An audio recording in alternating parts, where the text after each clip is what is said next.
میدان عرفات کے اس مبارک میدان میں شیخ عبداللہ المنی جو اس وقت خطبہ دے رہے ہیں، انہوں نے سب سے پہلے سلام کہا ہے اور ابتدائی خطبہ عربی میں پیش کر رہے ہیں۔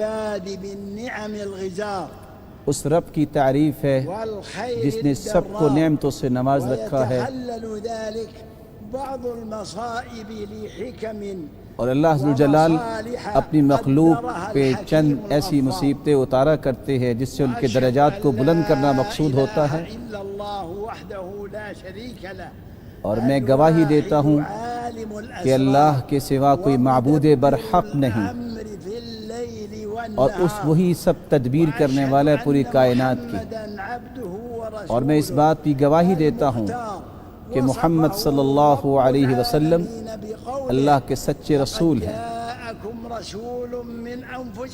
اور اللہ عز و جلال نے اس ہستی کے بارے میں بتایا ہے کہ وہ مسلمانوں کے بارے میں کتنی رحمت کے پہلو پیش کرنے والے ہیں،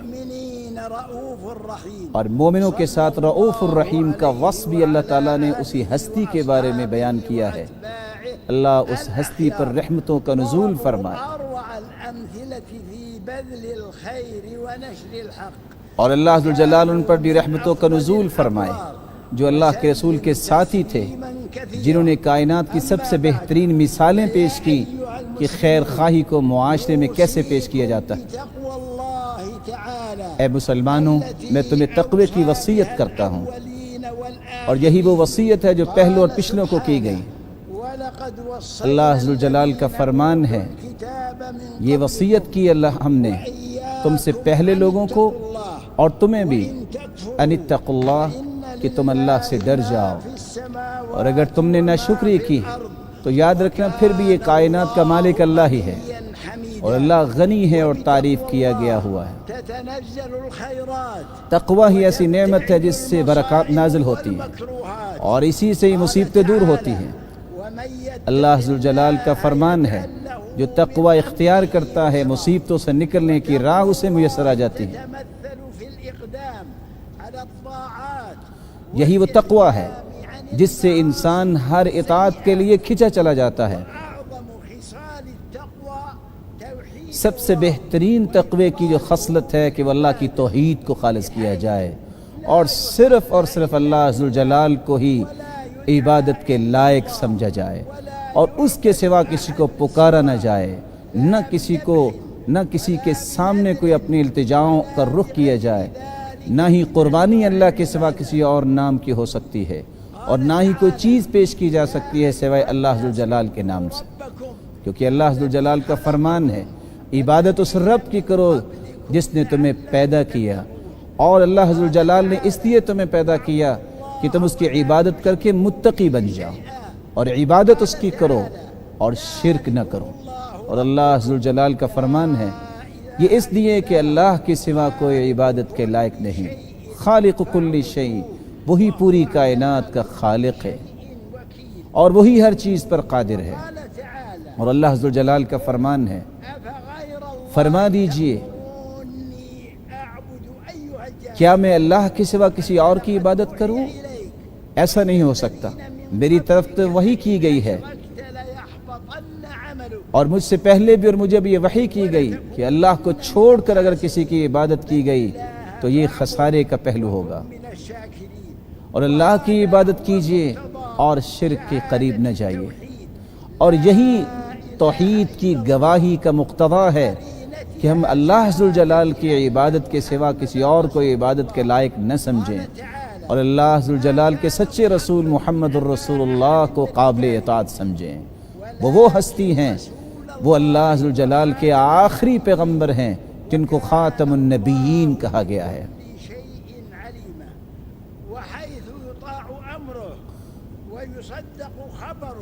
جب اس کی اطاعت کی جائے گی اور اس کی تمام اخبار کی تصدیق کی جائے گی، اور اللہ کے سوا جب کسی کی عبادت نہیں کی جائے گی، اور اللہ کی عبادت بھی کی جائے تو اس کے اوامر کی روشنی میں کی جائے، تو تبھی انسان کا ایمان اور اسلام خوبصورت ہوگا۔ اللہ عز و جلال نے دین کو مکمل کر دیا ہے، اور اس میں کسی قسم کی زیادتی کی ضرورت نہیں ہے۔ وذلك عبر الإحداث والبدع فهذا اور یہی وہ ایک پیغام ہے جس نے بدعات کے تمام راستے توڑ دیے ہیں کہ اب دین کے اندر کسی اضافے کی کوئی ضرورت نہیں۔ البدع والإحداث في الدين اس لیے بدعات سے اپنے آپ کو اور نئی چیزیں دین میں پیدا کرنے سے اپنے آپ کو دور رکھیے اور بچائیے۔ رسول اللہ صلی اللہ علیہ وسلم نے عرفة میدان عرفات میں ہی اس دن یہ کہا تھا، صلى الله عليه وسلم قول الله تعالى اليوم أكملت اور اللہ ذوالجلال نے یہ آیت وأتممت اسی میدان میں اتاری تھی، الیوم اکملت لکم دینکم واتممت علیکم نعمتی، آج میں نے دین کو بھی مکمل کر دیا اور دین اسلام کی نعمت کو بھی مکمل کر دیا، جس میں کسی قسم کے اضافے کی کوئی ضرورت نہیں۔ اور اسلام کے 5 ارکان ہیں، جن میں پہلا رکن اللہ ذوالجلال کو عبادت کے لائق سمجھنے کی گواہی دینا، اور محمد صلی اللہ علیہ وسلم کو سچا رسول ماننا، نماز کو قائم کرنا اور روزہ رکھنا اور زکوٰۃ ادا کرنا وحج اور حج کرنا۔ الله الحرام لمن استطاع إليه سبيلا جس کے پاس طاقت ہو وہ حج کرے گا۔ صلى الله عليه وسلم كان الإيمان فقال اور رسول اللہ صلی اللہ علیہ وسلم نے ارکان ایمان کا بھی تذکرہ کیا کہ اللہ پر ایمان لائیے، فرشتوں پر ایمان لائیے، کتابوں پر ایمان لائیے، رسولوں پر ایمان لانا القدر خير اور آخرت پر ایمان لانا اور تقدیر کی اچھائی اور برائی پر ایمان لانا۔ أرسلنا فيكم رسولا منكم اور اللہ ذوالجلال نے فرمایا تم سے پہلے رسول ہم نے بھیجے جو قرآن کی تلاوت کرتے ہیں، اور وہ اس لیے اللہ کی کتابوں کی باتیں بتاتے تھے تاکہ تمہارا تزکیہ ہو، تمہاری تطہیر ہو، تمہارے اعمال اچھے ہو جائیں۔ اذكروني أذكركم تم میرا تذکرہ کرو، میرا ذکر کثرت سے کرو، میں تمہارے تذکرے کروں گا، تم میرے ساتھ کسی کو شریک نہ ٹھہراؤ۔ اے لوگو تم اللہ سے صبر اور نماز کے ساتھ جو ہے وہ مدد طلب کرو۔ ببعثة نبيه صلى الله یہ اللہ کا احسان ہے کہ اس نے محمد رسول اللہ صلی اللہ علیہ وسلم کو ہمارے لیے مرشد بنا کے مبعوث فرمایا، اور اس نے یہ فرمایا کہ صبر اور نماز ہی انسان کے لیے عظمت کی راہ ہے، اور تقوی والوں کی یہ صفات یہ ہے کہ وہ ہر اللہ تعالیٰ کے فیصلے پر صبر کرتے ہیں، خواہ وہ کتنا ہی تکلیف دہ ہو، کیونکہ قرآن نے یہ کہا ہے کہ صبر کرنے والے فی السراء والضراء، خوشی میں اور تنگی میں صبر کرنے والے ہی حقیقت میں متقی ہیں۔ اے لوگو إن الحياة الدنيا یہ دنیا کی زندگانی مصیبتوں سے کبھی بھی محفوظ نہیں ہو سکتی۔ الله سبحانه اللہ ذوالجلال نے ہمیں اس بات کا حکم دیا ہے کہ اگر کوئی مصیبت آ جائے تو تمہیں صبر کرنا ہوگا، کیونکہ اللہ ذوالجلال کا فرمان ہے ہم تمہیں آزمائیں گے تمہارے اعمال میں، تمہارے یہ پھلوں میں نقص کر کے، جانوں میں نقص کر کے، والثمرات وبشر لیکن جس نے صبر کیا اس کے لیے بہت بڑی خوشخبری ہے۔ اور کون ہیں جن کو اللہ ذوالجلال نے کوئی مصیبت دی اور نے صبر کیا؟ وہ کہتے ہیں انا للہ و انا الیہ راجعون، ہم بھی اللہ کے ہیں اور اللہ کی طرف لوٹنے والے ہیں۔ اور یہی وہ حقیقت میں لوگ ہیں جن پہ اللہ ذوالجلال کی رحمتوں کا نزول ہوتا ہے، اور یہی ہدایت یافتہ ہے۔ أجرهم اور اللہ ذوالجلال نے فرمایا ایسے لوگوں کو جو صبر کرتے ہیں تکلیفوں پر، ان کو ان کے اعمال سے بڑھ کے ہم بدلہ دیں گے، اور یہی وہ سچے مومن ہیں۔ بالقدر مؤمن یہ اللہ کے فیصلوں پر، اللہ کے قضاء اور تقدیر پر ایمان لانا، یہی حقیقی ایمان ہے۔ اور یہ یقین کر لینا چاہیے کہ اللہ ذوالجلال نے کوئی مصیبت اگر اتاری ہے تو اللہ تمہیں ضائع نہیں ہونے دے گا، اللہ تمہاری حفاظت فرمائیں گے۔ وہ تو درجات کو بلند کرنے کے لیے کسی کو آزماتا ہے، وہ تو بلند درجے دینے کے لیے معمولی تکلیفیں دیتا ہے۔ اور قرآن نے اسی بات کو دہرایا ہے کہ زمین میں کوئی بھی مصیبت آئے الا فی کتاب، اللہ ذوالجلال نے وہ لکھی ہوئی ہے لوح محفوظ میں، إن ذلك على الله يسير اور لکھی اس لیے ہے کہ کچھ لوگوں کے درجات کو بلند کرنا ہوتا ہے، اور کتنے لوگوں کے گناہوں کو معاف اللہ کر دیتے ہیں۔ العبد يتذكر النعم اور یہ مصیبتیں ہی انسان کو یہ یاد دلاتی ہیں کہ کتنی بڑی نعمتوں سے اللہ نے ہمیں نواز رکھا ہے۔ وإن تعدوا نعمة اور اللہ جلال اس لیے تو فرماتے ہیں تم اللہ کی نعمتوں کو اگر شمار کرنا چاہو تو تم شمار نہیں کر سکتے۔ اور اللہ ذوالجلال کا فرمانتے ہیں سخر لكم کیا ان لوگوں نے دیکھا نہیں ہے وما کہ کس طرح زمین و آسمان میں اللہ ذو الجلال نے انسان کے لیے مسخر کر دیا ہے اور ظاہری اور باطنی نعمتوں سے نواز رکھا ہے۔ یہ مصیبتیں تعرف العبد یہ انسان کو اس بات کی حقیقت سکھاتی ہیں کہ اپنے رب کو پہچانے اور اسی کی طرف ہی لوٹے اور وہی دور کر سکتا ہے، یہ امید کرتے ہوئے کہ وہ معاف بھی کرے گا اور یہ مصیبتیں دور بھی فرمائے۔ اور قرآن میں اللہ فرماتے ہیں ہم نیکیوں کے ساتھ بھی آزماتے ہیں اور برائیوں کے ساتھ بھی آزماتے ہیں۔ اور اللہ ذو الجلال فرماتے ہیں ہم بڑے عذاب سے پہلے چھوٹے چھوٹے عذاب دے کے آزماتے ہیں۔ وقال تعالى اور اللہ ذو الجلال نے فرمایا إلى أمم من قبل پہلی امتوں کی طرف بھی ہم نے بالبأساء عذاب بھیجے اور ان کو کس طرح ہم نے عذاب میں جکڑ لیا، لیکن وہ اللہ ذو الجلال کے سامنے کس طرح رو رو کے اپنے گناہوں کی معافی مانگتے ہیں۔ اور اللہ ذو الجلال یہ بھی فرماتے ہیں لوگو تم سب کے سب قلاش اور فقیر ہو، صرف اللہ ذو الجلال کی ذات ہی غنی ہے۔ الناس بالآخرة اور اللہ ذو الجلال کے پیغمبر آخرت کی یاد دلاتے تھے اور یہ کہتے تھے کہ ایسی جنت کی تیاری کر لو جس میں کوئی غم نہیں ہوگا، کوئی مصیبت نہیں ہوگی، کوئی تکلیف نہیں ہوگی۔ لهم من اور اللہ ذو الجلال نے اس لیے فرمایا وہاں ایسی نعمتیں ہوں گی کہ جس طرح کی نعمتیں کسی آنکھ نے دیکھی نہیں ہیں، وفيها ما تشتهيه اور اس میں وہ کچھ ملے گا جو تمہارا من چاہے گا، وأنتم فيها خالدون اور تم ہمیشہ ہمیشہ اس جنت میں رہو گے۔ وبهذه المصائب اور ان مصیبتوں کے ذریعے انسانوں کے امتحان بھی ہوتا ہے اور یہ پتہ بھی چلتا ہے کہ اہل صبر کون ہیں اور کون ہیں جزا فضا کرنے والے۔ يبلوكم بالشر اور قرآن اسی لیے کہتا ہے فتنة کہ ہم إلينا ترجعون خیر اور شر کے ساتھ تمہاری آزمائش کریں گے۔ مهما عظمت جتنی بھی مصیبتیں بڑھ جائیں یقین کر لیجئے کہ کبھی مصیبتیں ہمیشہ نہیں رہتی، اللہ کی رحمت بہت وسیع ہے اور اللہ نے یہ وعدہ دیا ہے کہ میں مصیبتوں کو دور کروں گا۔ اللہ ذو الجلال فرماتے ہیں کہ ہر تنگی کے بعد آسانی آ جاتی ہے۔ وقال تعالى لا يكلف اللہ ذو الله الجلال نفسا فرماتے ہیں إلا کہ ہر جان کو اتنی ہی تکلیف دیتے ہیں ہم جتنی اس میں برداشت کی قوت ہوتی ہے۔ قال تعالى اور اللہ ذو الجلال کا فرمان ہے اللہ ذو الجلال تو آسانی چاہتے ہیں، اللہ تنگی کا ارادہ نہیں کرتے۔ المصائب اور یہ مصیبتیں أبواب کہ بہت سارے اللہ کی اطاعت کی دروازے کھول دیتے ہیں، کس طرح انسان تضرع کرتا ہے، دعا کرتا ہے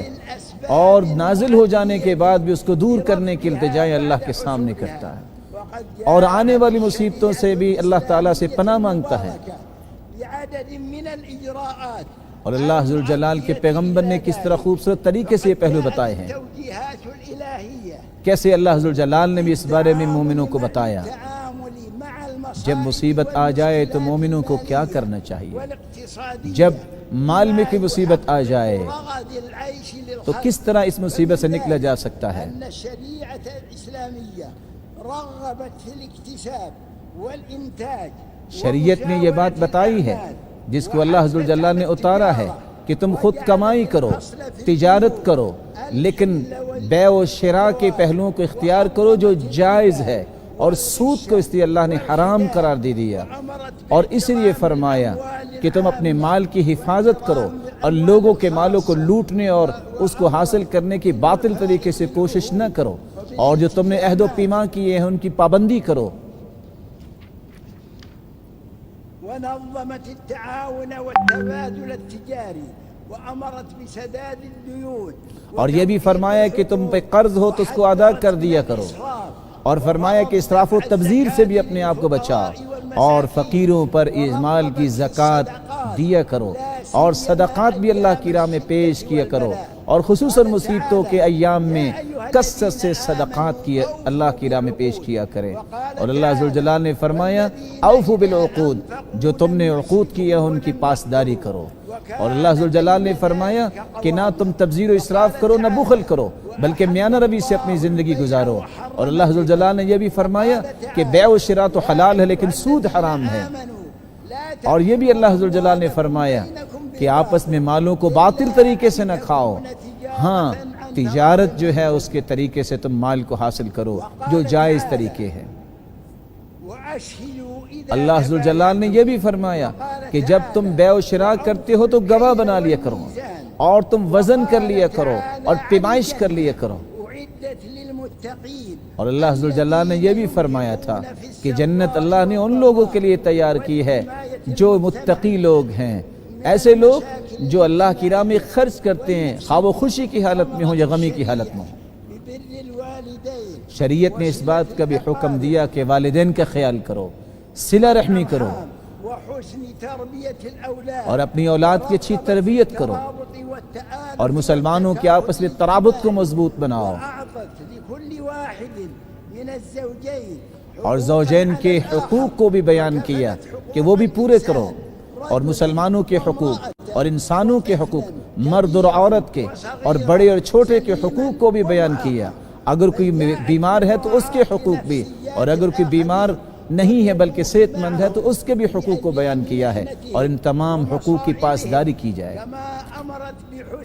بحسن الخلق اور اس کے ساتھ ساتھ حسن اخلاق کا حکم دیے، في نشر المحبة اور محبت کو معاشرے میں پھیلانے کا حکم دیا، اور لوگوں کے ساتھ تعاون کرنے کا حکم دیا۔ وقضى ربك ألا اللہ ذوالجلال کا فرمان ہے، اللہ نے یہ فیصلہ کیا ہے کہ تم عبادت صرف اللہ کی کرو اور اپنے والدین کا خیال کرو، اگر دونوں میں سے کوئی بوڑھا ہو جائے تو اف تک بھی ان کے سامنے نہ بولو، اور ڈانٹنا تو بڑی دور کی بات ہے، جب بھی ان سے بات کرو بہت عمدگی کے ساتھ ان کے ساتھ بات کرو، اور ان کے سامنے اپنے ہاتھوں کو پھیلا دو اور یہ دعا کرو، اے اللہ ان پہ رحم فرما جس طرح انہوں نے میری تربیت فرما۔ اور اللہ ذوالجلال نے فرمایا کہ کہہ دیجئے میرے پیغمبر میرے بندوں سے کہ جب یہ بات کریں تو بہت اچھی بات کیا کریں، اور یہ بھی فرمایا کہ عورتوں کے ساتھ تم حسن معاشرت کیا کرو، اور یہ بھی فرمایا کہ ہو سکتا ہے ایک بات تمہیں اس وقت تو بری لگ رہی ہے، اس میں اللہ تمہارے لیے خیر پیدا فرما دے۔ اور اللہ ذوالجلال نے یہ بھی فرمایا کہ اللہ ذوالجلال تمہیں حکم دیتے ہیں عدل و احسان کا، اور رشتہ داروں کے ساتھ اچھا سلوک کرنے کا، اور بغاوت سے روکا ہے اور برائی سے روکا ہے، اور یہ بہترین نصیحت اللہ نے تمہیں کی ہے۔ ذا القربى حق اور اللہ ذوالجلال فرماتے ہیں قریبیوں کو دیا کرو، اور ابن السبیل کو دیا کرو، اور تبذیر و اسراف سے اپنے آپ کو بچ جاؤ۔ اور اسامہ بن شریک رضی اللہ تعالیٰ عنہ فرماتے ہیں میں اللہ کے رسول کے پاس آیا، اور حجۃ الوداع کے موقع پر میں آیا جب وہ خطبہ دے رہے تھے، وأباك آپ نے فرمایا تیری والدہ، تیرا باپ، تیری بہن اور تیرا بھائی، پھر اس کے بعد جتنے آتے ہیں ان کے ساتھ تم اچھا سلوک کیا کرو۔ جاءت الشريعة بإجراءات توصل إلى سلامة البلاد اور شریعت نے اس بات کا بھی حکم دیا ہے کہ کس طرح معاشرے اچھے ہوتے ہیں، کس طرح سلامتی پورے شہر کو، پورے ملک کو ملتی ہے اور پوری کائنات کو ملتی ہے۔ جاءت الشريعة بحفظ الحقوق اور شریعت نے تمام حقوق کی حفاظت کے لیے بھی احکام جاری کی ہے، والاعتداء والإيذاء اور اسی لیے تو شریعت نے حرام کیا ہے کہ کسی پر کوئی زیادتی نہ کرے، الصراعات اور اسی لیے تو لڑائیوں سے روکا ہے، الإرهاب اور اسی لیے تو دہشت گردی سے شریعت نے روکا ہے، اسی لیے تو زمین میں فساد پھیلانے سے روکا ہے، مسببات الفتن اور ایسے فتنوں کے اسباب سے بھی دور رہنے کا حکم دیا ہے۔ حذرت من الاستجابة للأعداء المتربصين اور اسی لیے وہ لوگ جو دشمن اسلام کے ان کی بات لبیک کہنے سے بھی روک دیا ہے، بطاعة ولاة الأمور اور اسی لیے تو ولی الامر حکمران کی بات ماننے کا حکم دیا ہے، العدل اور عدل کا حکم دیا ہے، اور مصلحتوں کو دیکھنا اور اس کا خیال رکھنے کا حکم دیا ہے، بالصلح والإصلاح اور صلح اور اصلاح کا حکم دیا ہے۔ واعتصموا بحبل اللہ ذوالجلال کا فرمان ہے اللہ کی رسی کو مضبوطی سے تھام لو اور تفرقے بازی میں نہ پڑو، تعالى الذين آمنوا اور اللہ ذوالجلال کا فرمان ہے وہ لوگ جو ایمان کو خالص کر لیتے ہیں اور شرک کی آمیزش نہیں کرتے، انہی لوگوں کے لیے امن ہے اور یہی لوگ ہدایت یافتہ ہیں۔ اور اللہ ذوالجلال کا فرمان ہے، اللہ ذوالجلال کا حکم ہے قال تعالى عدل کرو، احسان کرو، أن تؤدوا الأمانات اور یہ بھی حکم دیا کہ تم امانتوں کو اس کے اہل تک پہنچا دو، اور جب تم کوئی فیصلہ کرو تو تم صحیح فیصلہ کیا کرو، الله نعم يعظ اور عدل کے ساتھ فیصلہ کرو، یہی بہترین اللہ کی طرف سے نصیحت ہے، اور وہ سننے والا اور دیکھنے والا ہے۔ اور اللہ کا فرمان ہے اے لوگو اللہ اور اس کے رسول کی اطاعت کرو اور حکمرانوں کی بھی اطاعت کرو، اور اگر کسی چیز میں تمہارا جھگڑا ہو جائے تو تم اللہ اور اس کے رسول کی طرف لوٹا دیا کرو۔ إن كنتم تؤمنون بالله واليوم الآخر ذلك خير وأحسن یہ تأويلا. بہترین راستہ ہے اور یہی انجام کار کے اعتبار سے اچھا ہے۔ الناس أشياءهم ولا تفسدوا في الأرض بعد زمین کے اندر فساد نہ مچاؤ جبکہ اس کی اصلاح ہو چکی ہے، اور لوگوں کے ساتھ بھی کوئی ظلم کا پہلو پیش نہ کرو، بكل صراط اور کسی بھی راستے میں لوگوں کو ڈرانے کے لیے اور ان کو پریشان کرنے کے لیے مت بیٹھو، توجهونه عوجا اور کوئی ٹیڑھ پن کو پسند نہ کرو۔ طائفتان من اگر دو جماعتیں مسلمانوں کی ان میں آپس میں لڑائی ہو جائے تو اس صلح کروا دیا کرو۔ قال تعالى اور اللہ عز و جلال نے فرمایا مسلمان مسلمان کا بھائی ہے، ان کے درمیان صلح کروا دو اور اللہ سے ڈر جاؤ شاید کہ تم پر رحم کیا جائے۔ اور رسول اللہ صلی اللہ علیہ وسلم نے فرمایا، اور حجۃ الوداع کے موقع پہ فرمایا تھا، لوگوں جان لو تمہارے خون، تمہارے مال، تمہاری عزتیں حرام ہیں، تم پر حرام ہیں، جس طرح اس دن کی حرمت ہے اور اس شہر کی حرمت ہے۔ لا ترجعوا بعدي كفار میرے بعد تم کافر نہ ہو جانا، ایک دوسرے کو قتل نہ کرنے لگ جانا۔ امرهم پھر آپ صلی اللہ علیہ وسلم نے حکم دیا بالسمع والطاعة کہ وہ حکمران کی سم و طاعت کرے، ان الله ادى اور فرمایا الى كل ذي حق حقه ہر ایک کو اس کا حق ادا دے دیا کرو، ربكم اور فرمایا تم اپنے رب کی عبادت کیا کرو، 5 نمازوں کی پابندی کرو، روزے رکھو،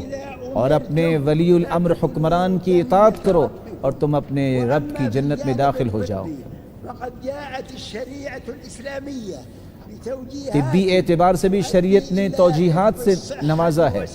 اور کہا ہے کہ اپنی صحت کا خیال رکھو۔ أن أمرت بالطهارة والنظافة اللہ عز و جلال نے طہارت کا حکم دیا والمحافظة على البيئة نقية اور اپنے معاشرے کو صاف ستھرا رکھنے کا حکم دیا، ونهت عن المضر منه وشرعت طرائق لحماية المجتمعات من انتشار الأمراض والأوبئة اور اس بات کا بھی حکم دیا کہ اپنے معاشرے کو امراض سے بچانے کی بھی تدبیریں کریں۔ الذين آمنوا اور اللہ عز و جلال فرماتے ہیں، اے ایمان والو، جب تم نماز کے لیے کھڑے ہونے لگو تو تم وضو کر لیا کرو، وامسحوا برؤوسكم وأرجلكم إلى الكعبين وإن كنتم جنبا اور اگر تم جنوبی ہو تو تم فوراً طہارت کو حاصل کر لیا کرو۔ اور اللہ نے فرمایا اپنے کپڑوں کو پاکیزہ رکھو، إذا مرضت فهو يشفي اور یہ بھی فرمایا کہ جب میں بیمار ہوتا ہوں تو اللہ شفا دیتے ہیں، جیسا کہ ابراہیم علیہ السلام کی طرف سے حکایت کی۔ اور رسول اللہ صلی اللہ علیہ وسلم کا یہ وصف بیان کیا کہ وہ تو طیبات کو حلال کرنے آئے اور خبائث کو حرام کرنے آئے۔ صحت مند اونٹوں کی طرف نہ لے جاؤ۔ اور رسول اللہ صلی اللہ علیہ وسلم نے یہ بھی فرمایا الطاعون في أرض کہ اگر کسی جگہ پہ تمہیں یہ خبر ملے کہ طاعون کی بیماری ہے تو وہاں نہ جاؤ، اور اگر وہاں موجود ہو تو وہاں سے نہ نکلو۔ منها وانطلاقا من هذا الحديث النبوي الكريم اس حدیث کی روشنی میں يمنع من التنقل في أوقات الأوبئة والأمراض جس میں اللہ کے رسول نے منع کیا ہے کہ کوئی دوسری جگہ منتقل نہ ہو، وقد جاء القرار الحكيم اسی حدیث کی روشنی میں ہی مملکت سعودی عرب کے حکام نے یہ قرار پاس کی بإقامة شعيرة حج هذا العام کہ حج تو ہوگا انشاءاللہ لیکن محدود تعداد میں، داخل المملكة اور جو مملکت میں موجود ہے ان کے لیے اجازت دی گئی تاکہ مسلمانوں کو بیماریوں سے محفوظ رکھنے کی تدبیر کی جائے۔ يحقق متطلبات الوقاية والتباعد الاجتماعي اور اسی لیے اجتماعات سے بچانے کے لیے اور مسلمانوں کی صحت کی حفاظت کرنے کے لیے اس طرح کی قرار پاس کی، مقاصد اور شریعت کے مقاصد کو سامنے رکھتے ہوئے یہ فیصلہ کیا۔ اور یہ بہت بڑا مقصد ہے کہ انسانیت کی جانیں بچ جائیں، اور اس منبر سے نشكر الدور ہم الإيجابي من المسلمين شکر گزار ہیں، في التجاوب تمام امت اسلامیہ کے لیے شکر گزار ہیں جنہوں نے اس بات کو قبول کیا اور اس بات کو سراہا اور اس کو اپریشیٹ کیا کہ سعودی حکومت نے کس طرح اس کو بہتر طریقے سے پیش کیا، اور مکہ مکرمہ اور مدینہ منورہ کو بیماریوں سے محفوظ رکھنے کے لیے جو قرار پاس کی اس کی تائید کی۔ سلمان بن عبد العزيز وولي عهده الأمير محمد بن سلمان ورجال جو سعودی حکمران ہیں بڑھانے کے پہلو پیش کیے۔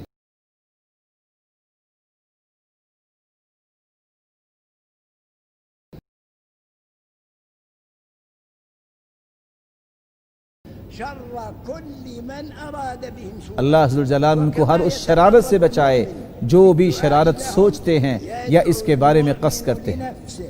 ولقرابته ولبلده وللمسلمين ہر مومن کو چاہیے کہ وہ دعا یہ بھی کرے کہ اللہ ہر ایک مسلمان کو بھی بچائے اور جہاں جہاں کوئی ہے اللہ تعالیٰ ان کی حفاظت فرمائے، اور ہر جگہ ایسے لوگوں کو اللہ تعالیٰ حکمران عطا فرمائے جو اس طرح کے پہلوؤں کا خیال رکھنے والے ہیں۔ المفضلة وعلى صعيد عرفة في هذا اليوم المبارك اور آج کے دن میدان عرفات میں رسول اللہ صلی اللہ علیہ وسلم نے بھی فرمایا تھا، ما من يوم أكثر کوئی ایسا دن نہیں الله فيه عرفے کے دن سے بڑھ کے جس میں اللہ ذوالجلال کسی کو جہنم سے آزاد کرتا ہو۔ يدنو ثم اللہ ذوالجلال اپنے مخلوق کے قریب ہوتے ہیں اور فخر کرتے ہیں فرشتوں کے سامنے۔ اس لیے حاجیوں کے لیے مستحب ہے کہ اس دن میدان عرفات میں جو آئے ہیں وہ کثرت سے ذکر ہیں، غرب قرص الشمس یہاں تک کہ سورج غروب ہونے کے قریب تھا اللہ کے رسول دعائیں کرتے رہے،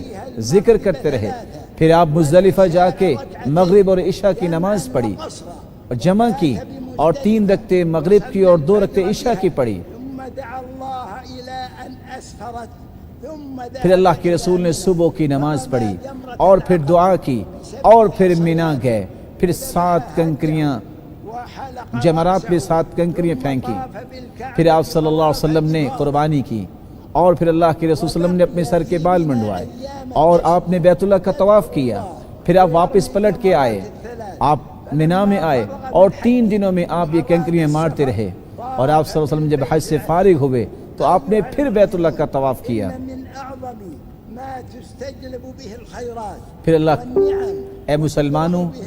اس بات کو یاد رکھو کیسے خیر اور برکت کو حاصل کیا جا سکتا ہے اور مصیبتوں سے کیسے بچا جا سکتا ہے۔ الله سبحانه وہ اللہ ذوالجلال سے دعا کرنا چاہیے،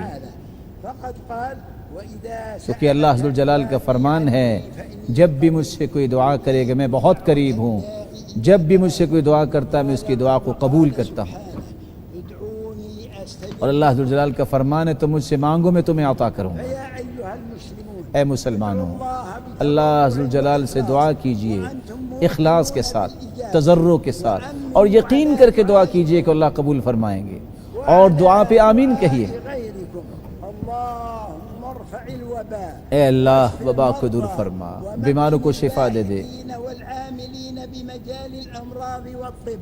اے اللہ، شافي أدوية اے اللہ ڈاکٹرز کو بھی اس بات کی توفیق دے کہ اس بیماری کو دور کرنے کے لیے بھی تدبیر پیش کر سکے۔ على عبادك اے اللہ اپنے بندوں پہ ظاہری اور باطنی نعمتوں کو نزول فرما، اپنا فضل نازل فرما۔ والألفة بينهم اے اللہ مسلمانوں کے درمیان محبت و الفت پیدا فرما اور ایک دوسرے کے معاون بنا۔ والعدوان اے اللہ ان کی عداوتوں کو دور فرما۔ والاستقرار اے اللہ امن اور استقرار ان کو نصیب فرما اپنے فضل کے ساتھ، اور یہ احسان فرما۔ اے اللہ صحت و عافیت جو ہے، صحت و عافیت عطا فرما خادم الحرمین الشریفین کو، اور اس کی مدد فرما، ما حملت اور اس کو توفیق دے کہ جو اس کو تو نے یہ مسئولیت دی ہے اس کی پوری پاسداری کرنے والا ہوں، اور حرمین شریفین کی خدمت کے لیے اس کو استعمال فرما، منبر من نور وشد عضده بنجم اور اس کو قوت عطا فرما اس کی اولاد کے ساتھ بھی، الأمير محمد بن سلمان اس کے بیٹے محمد بن سلمان کے ذریعے اس کی مدد فرما۔ اے اللہ کے بندو، اللہ ذوالجلال یہ حکم دیتے ہیں کہ تم عدل کرو اور احسان کرو اور اپنے رشتہ داروں کو دیا کرو، اور فحاشی اور برائی سے اور بغاوت سے اللہ منع کرتے ہیں۔ یہ اللہ کی طرف سے نصیحت ہے تاکہ تم نصیحت حاصل کرو۔ اللہ ذوالجلال کا شکر کرو اور ذکر کرو، شکر کرو گے تو اور ملے گا، اور تم درود پڑھا کرو رسول اللہ صلی اللہ علیہ وسلم پر، اللہ ذوالجلال تم پہ رحمتوں کا نزول فرمائیں گے، اور اللہ ذوالجلال اپنے پیغمبر کی صحابہ پر بھی رحمتوں کا نزول فرمائے۔ اور اللہ ذوالجلال سے دعا ہے کہ اللہ ذوالجلال اپنے پیغمبر پر بہت ساری رحمتوں کا نزول فرمائے۔